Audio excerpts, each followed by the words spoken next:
Amen. Jésus-Christ a pas bon émission. Mais landa.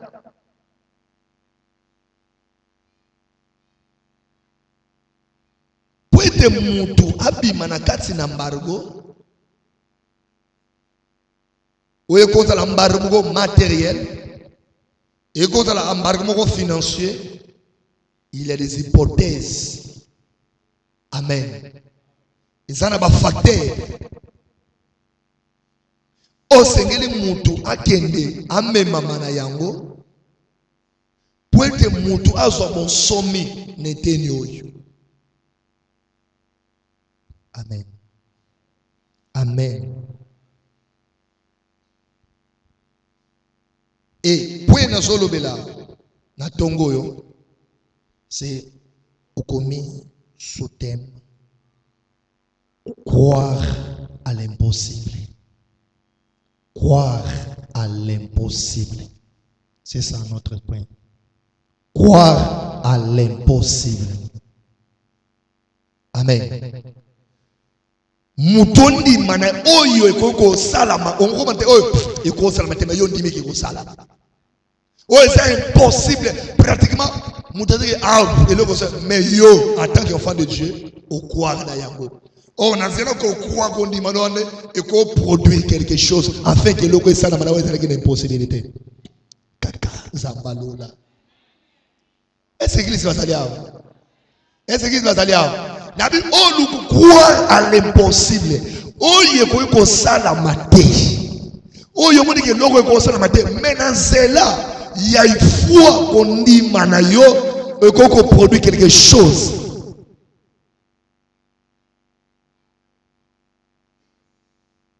Faut esa démonstration eza loko mutana ko espérer nango matériel ko mona ngote.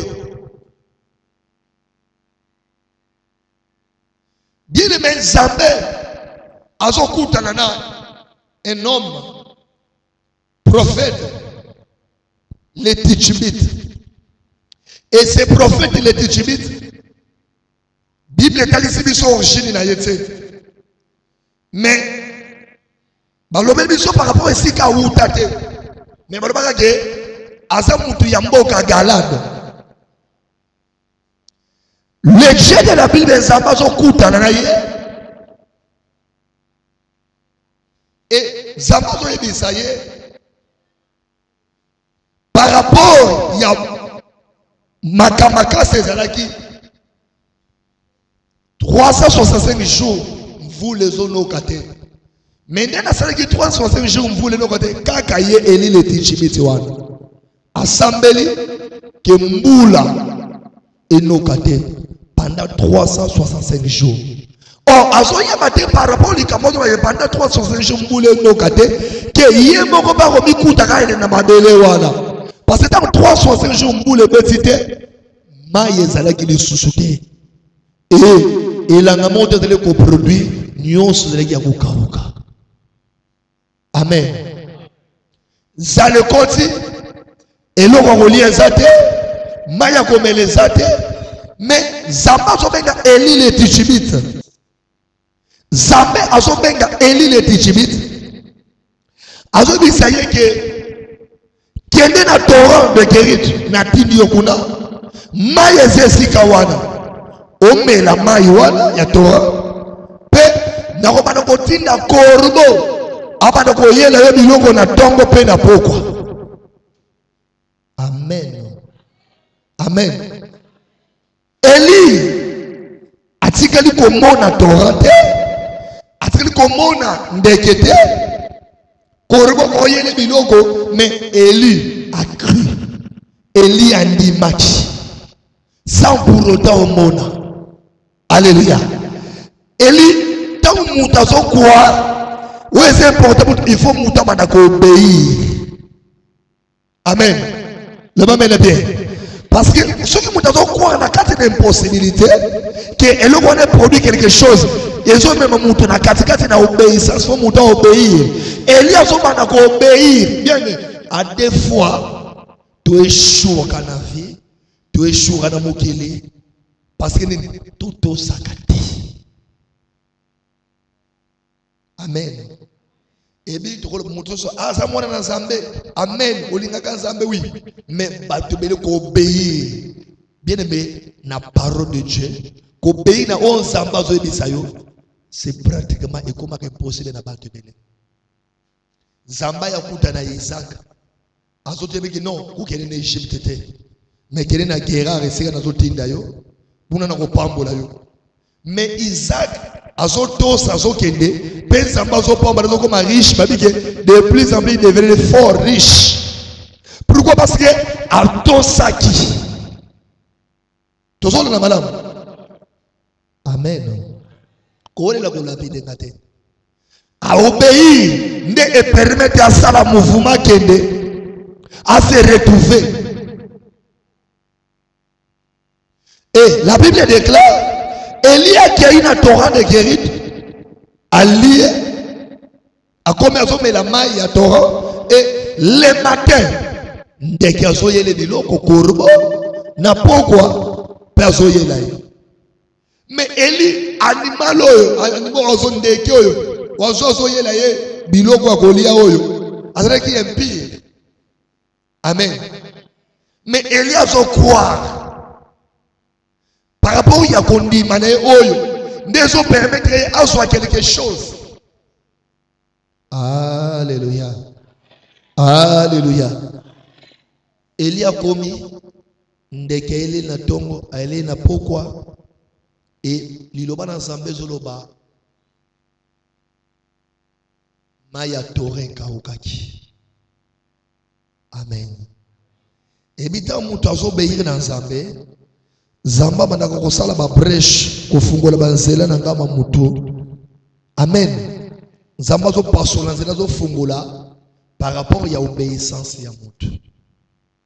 Pourquoi? Eli a quoi sans Nzambe na obéir na ye na Torah na melima ya Torah ndeke eli na pomesko Torah yango ekauki. Zamba bibo lokola Eli a obéir lokola ma ekauki. Il faut qu'on a fongo la brèche mususu.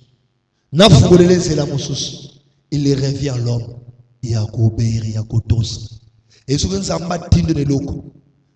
Et ça la masere moko. Amen. Vous allez vous sembler. Alongwa akomina komina Kinshasa. Azoko dans la prière pas passer François dans la belé. Mais soit dans d'autres na ya loti azoka muto teke yo pozwa délivrance wana kale mele mete kende na masina bona luizo ala de nous délivrance. Amen. Je vous dis frère yemo wa yana biro kona kotenga papa tala ce que je vis. Non ça va faut commencer to sambelo papa na yino friend mo sambelo na bandi atoki sanga topotani na bureau wana pu alianga so 1 heure de temps de délivrance. Amen. Mutu po swelo ko so lunga il faut muta obéir. Il faut mutu atosa. Toso la madame. Toso landa croire à l'impossibilité. Croire à l'impossible. Oh, c'est impossible. Moutouandima. Et Eli abimi akena Torah ali amele sili. Bible soloba tangu mai ya Torah ekauki. Zamba zoya epeli. Abi vient. Yakana zo tinda to changer marche. Pour dire que moi na Zamba zo tambo na Nzambe, azo tambo na écoute. Azota mona voya Nzambe chaque temps makambo makase koma likolo via moto Nzamba za nzela fungolela ka moto wana. Amen. Amen. Nzambe atele mapona kufungola nzela nangama moto. Nzamba yaka pona komemba résolution nangama moto. Di moment où moto azobéi, di moment où moto azotosa. Alléluia. Alléluia. Tu mettez-le Jésus-Christ au nom.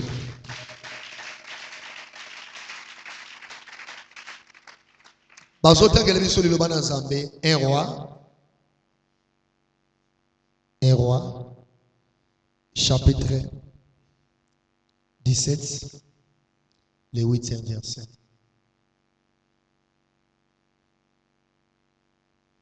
Et si tu as le golo? Ok. Fanda. Fanda Batanga. 1 Roi chapitre 17. À partir du 8e verset, nous les lisons. À partir du 8e verset, nous les lisons au nom de Jésus-Christ. Amen. Alors la parole de l'Éternel lui fit adresser à Simon. Lève-toi. Va à Sarepta. Qui appartient à Sidon. Je me bien que tant que la lecture de l'Oban Zambé, landa malam. Papa Bandela, s'il vous plaît.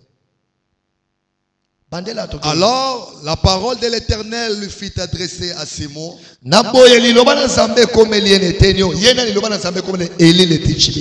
Amen. Tangu maya tore salin ekauki. Na tora maya zeli susté. Ne se talon zamba zo kolobela ye. Toke papa ngai. Lève-toi. Telema. Va à Sarepta. Kende na Sarepta. Qui appartient à Sidon. Weza propriété na Sidon. Et demeure là. Voici, j'ai ordonné une femme veuve de te nourrir. Amen. Tozolanda, qu'est-ce que je fais? J'ai ordonné à une femme veuve. Vous savez que na pesinzela na mwasi moko akufela mobali. Asalani allez sayo. Toke papa na dai. Il se leva. Et il alla à Sarepta. Amen. Amen. Zambati na Torah de Gerit. Alien de Gelesi. Na Torah ma yozosila. Dabi telema kede siko. Namboka Sarepta. Na ordonné. Moi si moko sanini. Allié sayo. Amen. Mais tant que nous sommes au chatembe, est-ce que nous Zambé a ordonné que moi soit allié sayo? Batanga Bible. Papa Toki. Infolion. Comme il arrivait à l'entrée de la ville, voici, il y avait là une femme veuve qui ramassait du bois. Il y avait là une femme veuve. Il l'appela et dit, va me chercher, je t'ai pris un peu d'eau dans un vase, afin que je boive. Et elle alla en recherche. Il l'appela de nouveau et dit, apporte-moi, je t'ai pris un morceau de pain dans ta main. Et elle répondit, l'Éternel ton Dieu est vivant. Zambé na yo éternel. Zambé azomona. C'est que moi c'est quelque chose azoko engager Zambé na katolika mboyo. Amen. La femme aye ko engager Zambé. Au monde mekambo de bisanga même Zambé ye moko ayebi. Asana bomo. C'est que Zambé mwana moso azomema Dieu qui est esprit azokota na katikata likambo ye na ele. Même Zambo yodo sala le yo bengi osamo sakolo. Zambe wana sana bon pe Zambe wana yebi. Toke papa. Je n'ai rien de cuit. Nazane loko moko te ya mingi. Je n'ai qu'une poignée de farine. Nazane te moko ya farine ya muke. Dans un pot. Na katikati na kopo. Et un peu d'huile dans une cruche. Pe mafuta moko na katikati na cruche. Et voici. Petala. Je ramasse 2 morceaux de bois. Nazo loko tabakoni mibale. Puis je rentrerai. Amen. Landa bala. Tangu Zamba zokutana Eli, aibiseni, j'ai ordonné à une femme veuve. Amen. C'est que c'est une enquête na pesi de jetinda. Et si na solo na mwasi wana. Et si na beti ma solo ke alu quelque chose au lia. Mais di monta to tanga Christ. Bible dit que tangu Eli azobisa mwasi on sait oh, mais Zamba na zana bomo. Zamba be kuna zani loko moto. C'est que Zamba solo ki na mwasi te. Parce que Zamba sori déjà na mwasi moi c'est Zamba ça yebisa ngape makambo yo avant yo ya et si Zamba yebisa kinga voilà poane farine yango mafuta yango ma yango sina pesa kio mais moi c'est Zamba na yo asa témoin c'est quelque chose que Zamba na tiko sonne pe makambo wana te yebisa ngate yo ya na pesa quelque chose. Yembo Zamba be ke nataka na biloko etele muke. Mais Nzambe pas Eli, et si na ordonné, et si na pesa qui tinda. Amen. Le amen bien. Même ce matin, Zamba ordonné ngai. Zamba tininga bana yo. Zamba tininga na lobela yo. Lobela nga mena bien. Loba mena le kiwana. Dieu m'a envoyé chez toi. Zamba tininga na ndako na yo. Zamba tininga na vini na togo. Ko tiki Zamba lo ah oui, Zamba tininga na ko beto liso yanga na Zamba. Zamba tininga pa na togo. Nde moi ça bika na saka na tenyo na ba koni ba nazo ko lokota. Pwete na luka na lamba na lia simba na kosa na kufa. Bien aimé, il y a d'autres bontés. Bon, là, mon souci, il y a Zambé, Zamba, Salakabatou. C'est par rapport à sa grâce. C'est par rapport à sa miséricorde. Batou Yambongo, Bazalaka Namboka, Sarepta.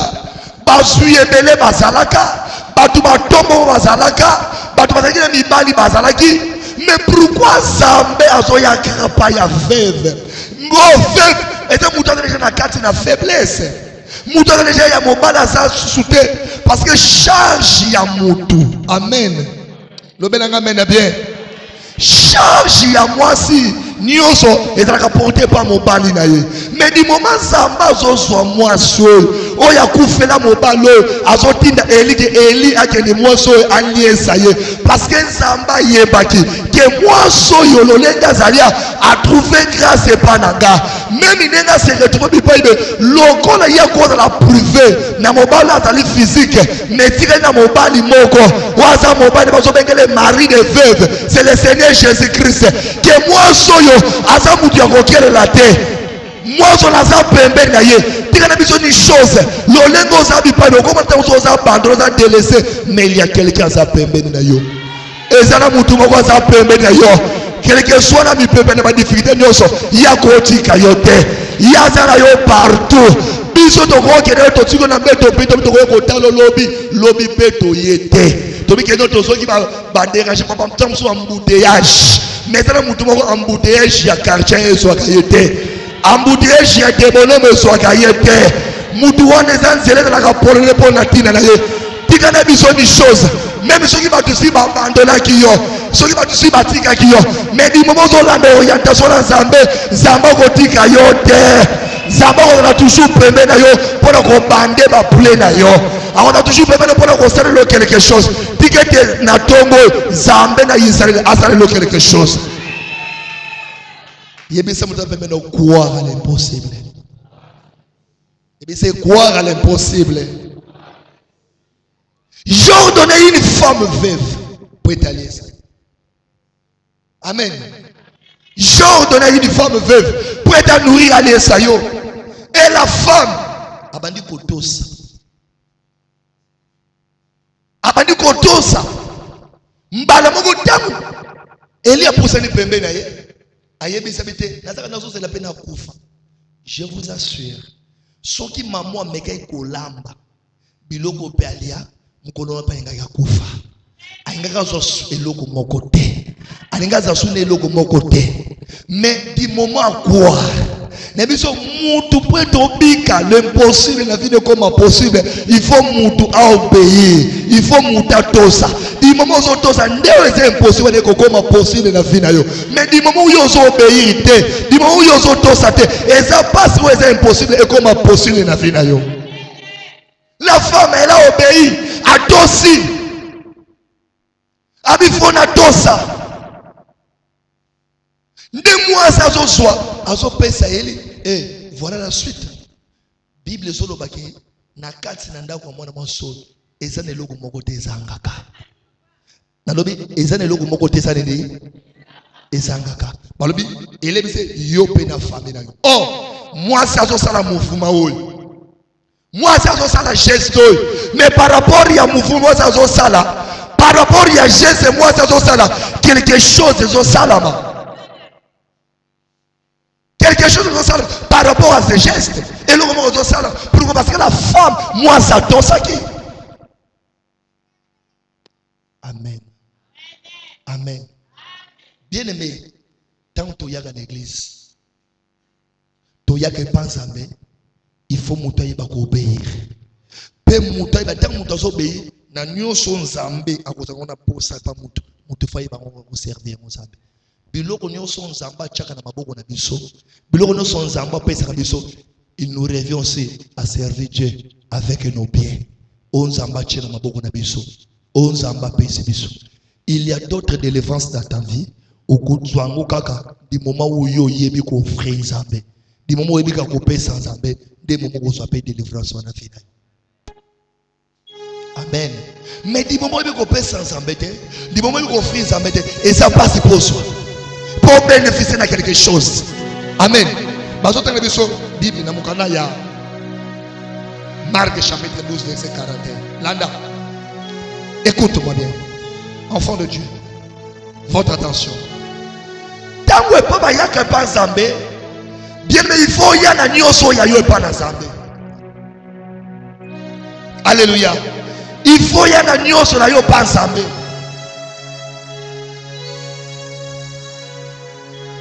Nzambe na vie bayeke pa Nzambe te na nzela ko offrir Nzambe ba superflu ya ko pesa Nzambe biloko eza pamba biloko eza ngati na te Nzambe ya ko biloko eza mutu na ngambo ya mutu Nzambe ya ko biloko ya valeur na maboko ya mutu mutu azo obéir mutu azo croire il faut mutu wana atosa amen loba amen bien bien aimé ozo prier ozo sambela mais quand tu viens devant la présence de Dieu tango yake pa Nzambe ozana posa embargo financier ko na ngambo na yo logistique ko na ngambo na yo mais nini oyo po yaka na ko penser pour ko offrir Nzambe pour ko pesa Nzambe nini oyo yaka na ko pour ko kabela Nzambe toke papa Jésus s'étant assis vis-à-vis du tronc Yesu afandaki l'église bandeko amen Jésus l'église afandaki boso panier offrande. Regardez comment la foule y mettait de l'argent.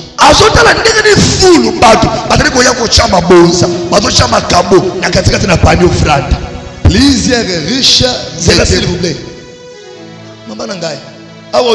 Jésus a fait la liboso panier offrande. Amen. C'est un peu la refande de liboso panier offrande. Papa Nangaï c'est qui? Amen. N'a pas la refande de liboso panier offrande. Jésus a fait. Alors chemise na panier frère. Alobi banani bandiko ya plusieurs riches. Pour te dire que na kati l'église même tant que pour nous offrir Nzambe, to pesa ka Nzambe, to ko pesa biso nyonso na bulu yekite. Amen. Et lobela ngamela bien.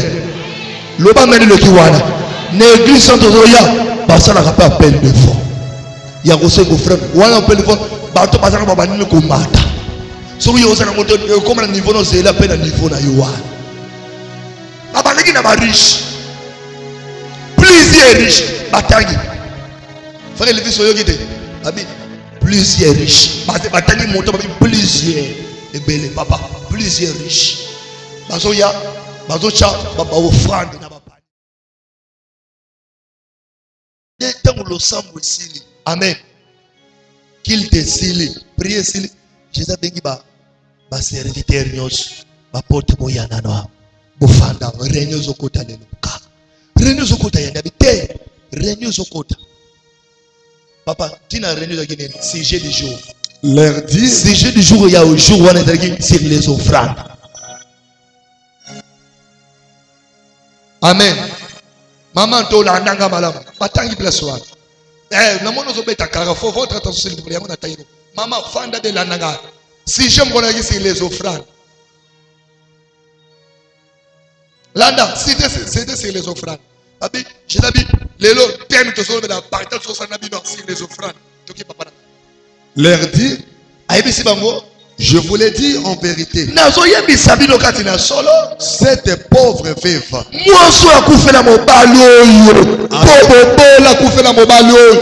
a donné plus qu'aucun de ceux qui ont mis dans les troncs. Car tous ont mis de leur superflu. Stop.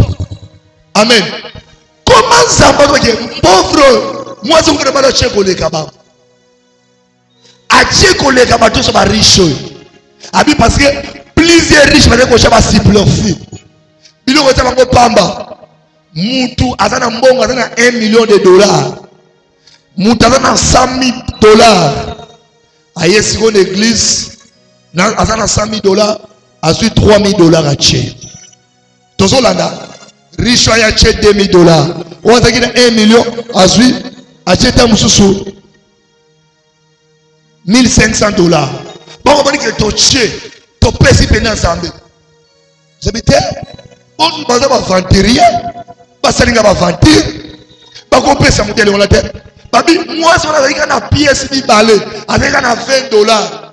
Aïe, n'a pas maman, a tché 20 dollars na panier, à zone d'affaires. Vous avez été? Moi, je me tché pourquoi? Parce que y a tché oignon, so y a avec une onga yagoua.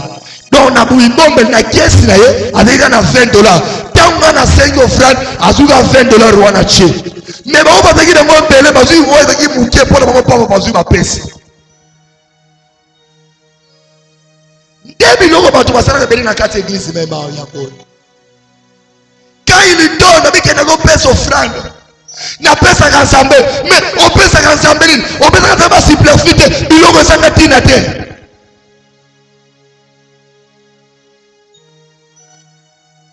Comment on dit que on croit à l'impossible, on y est pour impossible, comment possible.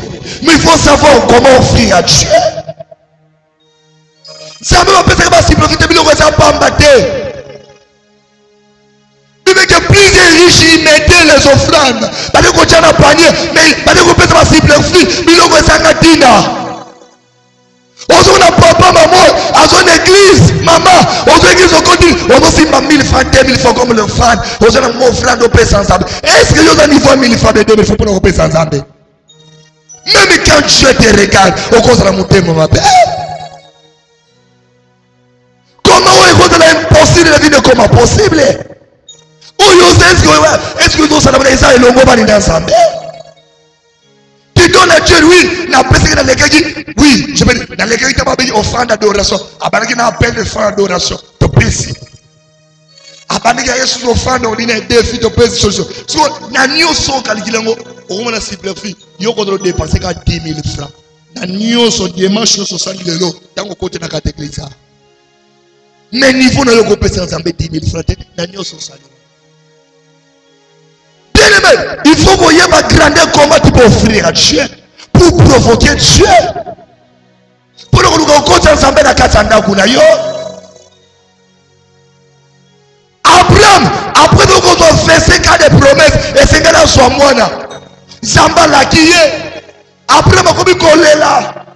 Abin Zambeski, et les éléments, il y a des boutons de Bokitani Nanga. Abraham a commis Goboboaka. Ah, je commence à avancer. Mais après, qu'on comprenne ma camote, mais jour au milieu, il y a Moukolo. Après, je termine dans Zéla, à ce moment-là, je vais me dire, Soya. Je vais me dire, après, je vais me dire, à cause de la carte, allié, c'est après, c'est mon flanc. Je vais me dire, na alti yo sali. Année prochaine, moi, je suis Sarai. À cause de mon kumba. À cause de mon Sarah Bilokuta.